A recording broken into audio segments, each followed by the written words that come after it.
And I was at the University of Texas at Austin, and they happened to have a really good literature program. And I studied literature. I was a lot more interested in bike racing than I was being a student. I was like a professional athlete. It feels super important. In fact, it's kind of everything for me.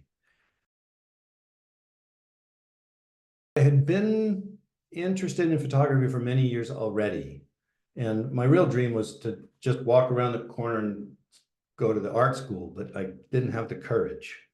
At a really young age, I made a decision based on pure fear. I went to law school and I became a corporate lawyer. Well, there's one thing, and that is to not get into debt.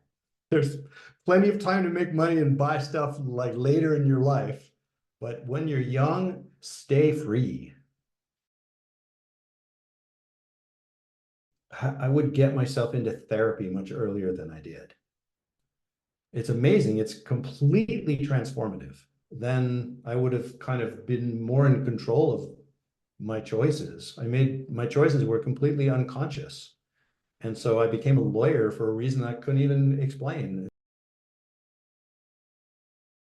It feels to me like a really important evolution in the humanities and also in environmentalism. I think environmental humanities is an incredibly much needed new field. If I was in charge of an environmental humanities program, I would have a whole class just called beauty. We would look at all different forms of beauty. Like I would want my students to come out experts on beauty. Film, for sure. I think film is just, it's an incredibly powerful, in a 1 hour film, you can say the equivalent of like a library full of books. The biggest misconception is that I'm an environmental activist. What I want to change is not like activism is about trying to get people to change their behavior.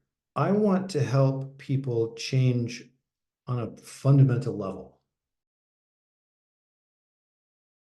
I want to amplify beauty in the collective mind.